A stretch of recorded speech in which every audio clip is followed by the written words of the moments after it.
So recapitulation, what we have learnt in the last class. So today we will be discussing the gas turbine performance analysis. So in the gas turbine, what cycle we are adopting? We are adopting the Brayton cycle. Brayton cycle, what is this process? 1 to 2.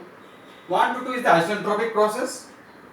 If it is an isentropic process, then it will be P to the power gamma is equal to constant. And 2 to 3, here we are adding the heat, fuel. So this is the constant pressure.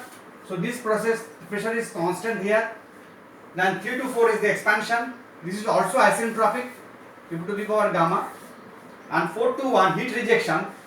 So this is also constant pressure. So that means 2 constant pressure and 2 isentropic. So Brayton cycle consists of 2 isentropic process, compression and expansion, and 2 constant pressures. One is the heat additions, another is heat rejections. If you see in the case diagram, 1 to 2 isentropic, that means entropy here and entropy here will be same. So that's why it is a vertical straight line. 2 to 3 is the constant pressure heat additions, and 3 to 4 again is the isentropic expansions. So entropy here and entropy here is same, and 4 to 1 again constant pressure heat rejections. Here we are rejecting the heat Q2.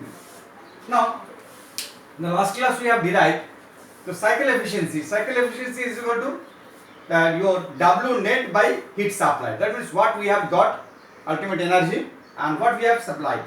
So this equation we have derived. Cycle efficiency is equal to 1 minus Rp gamma minus 1 by gamma. What is the gamma?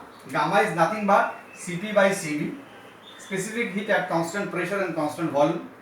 Then also we have in gas turbine we have reduced another parameter that is important. So if a cycle efficiency is high, so this is not enough. This is not a good cycle. Is work ratio that has to be also high. What is the work ratio? W net by Wt. How much net we are getting out of Wt? Because in the gas turbine consumption is compressor is very high. If I what the turbine produces and if it consumes, then W net will be 0. So that is the important. So W net is important because how much of turbine, if the turbine produces 100 kilowatt, then out of 100 kilowatt actually how much net I am getting. So that is the work ratio. So this also we have derived that work ratio is 1 minus T1 by T3 Rp gamma minus 1 by gamma. These are the two formulas we have derived. And also you know this is the equations of the isentropic. If we consider 1 to 2, if we consider 1 to 2 process which is isentropic, we will find the equation is T2 by T1 is equal to P2 by P1 gamma minus 1 by gamma. So here from here we will get what is T2? T2 I will get T1 into Rp gamma minus 1 by gamma. So this you will remember. So what is the T2? T2 is equal to T1 into Rp gamma minus 1 by gamma. Similarly, T4 by T3, this is also isentropic. T4 by T3 is equal to P4 by P3 gamma minus 1 by gamma. And P4 and P1 same. And P3 and P2 same. So this will become T4 is equal to T3 1 by Rp gamma minus 1 by gamma. So these 4 equations, so we have discussed in the last class. So now let us go further. So let me clear this bottom one. Now work ratio. What is the Rp? What is the Rp? Rp is the pressure ratio. Rp is the pressure ratio. What is the pressure ratio? That is the P2. What is the upper pressure? Upper pressure is P2. What is the lower pressure? P1. There is the two pressure lines, the bottom and the top.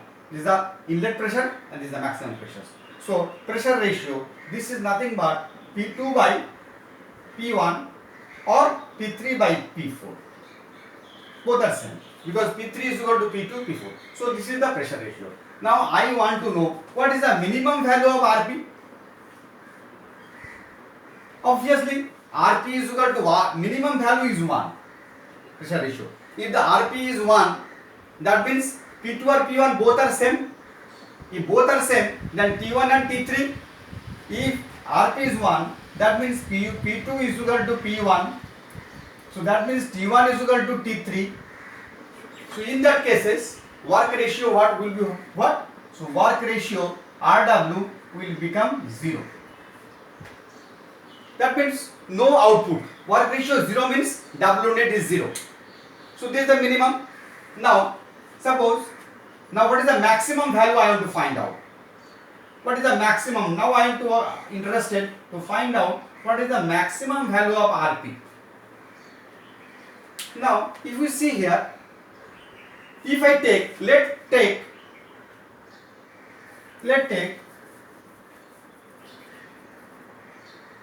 RP is equal to T3 by T1, gamma into gamma minus 1. Then what will happen? T3 by T1, just reverse, T3 by T gamma by gamma minus 1. If I take this value and if I put it here, তাহলে কি হয়ে যাবে? T3 will cancel, T1 will cancel, and gamma 1 may cancel.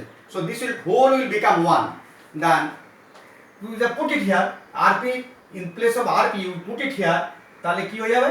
RW is equal to 1 minus 1, because whole thing will cancel out. T1 will cancel out, T3 will cancel out, and gamma into gamma minus 1 is cancel out. So this will become 1 minus 1, 0. So that means RP minimum is 1. What will be RP max? RP max will be T3 by T1 gamma into gamma minus 1. So this is the maximum. That means this is the pressure ratio. Suppose RP maximum is coming 10. What is the significance? Significance is that if the ambient pressure is 1 bar, this pressure will be 10 bar. P2 will be 10 bar. If anybody says, sir, okay, P2 by P1 you are selling, that is the P2 is 10 and this P1 is 1. So 10 by 1 is equal to 10. So RP max you are telling. If I make it 11, what will happen? If I make now RP, now make 11, then what will become? That work ratio will become negative. Work ratio will become negative. Now what is the significance of the negative?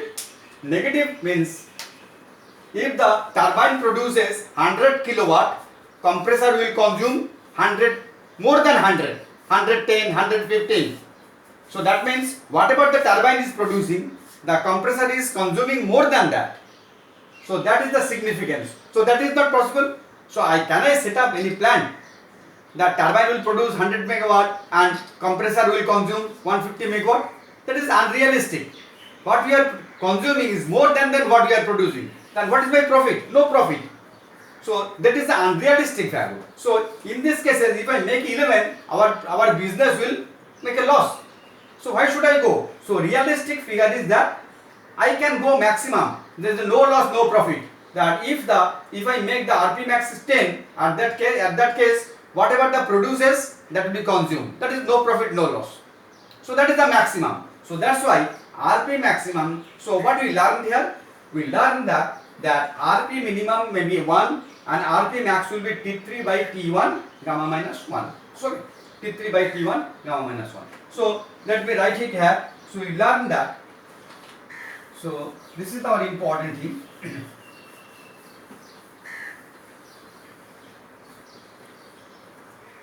We learned that RP max, that is the pressure ratio maximum, can be T3 by T1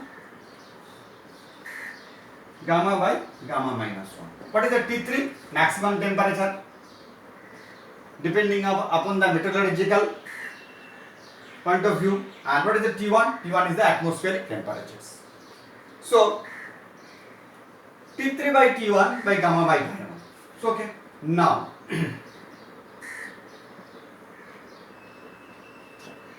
so what is the cycle efficiency? Cycle efficiency was 1 minus RP gamma minus 1 by gamma. This is the formula. Now if I put it RP, so at RP max, when the RP is RP max, maximum. Pressure is the maximum. At that time, what is the cycle efficiency? If I put it here, Rp is equal to T3 by T1, what will come? Rp is equal to 1 by T3 by T1. Gamma minus 1, gamma, that's why gamma into gamma minus 1. So this will cancel out. So this will become 1 minus T1 by T3.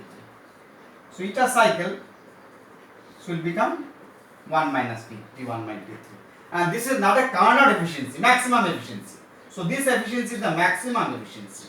So this efficiency is the maximum efficiency, or sometimes we are called it a Carnot efficiency. So that means so at Rp is, when Rp is Rp max is what?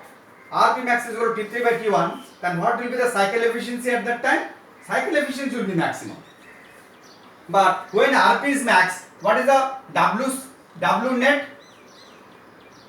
W net is 0 because work ratio is 0. So you should understand, when Rp is minimum, what is the Rp minimum? Rp is minimum is 1. So at Rp is equal to 1, so I should write here only. Or in this portion, this is there, some spaces is there, let me write here. So when Rp is minimum,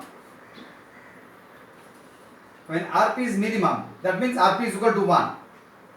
Then cycle efficiency what? Cycle efficiency is 0 and work ratio is also equal to 0. Both are 0. When the pressure ratio is 1, cycle efficiency also 0, work ratio 0. And Rp is the max. Then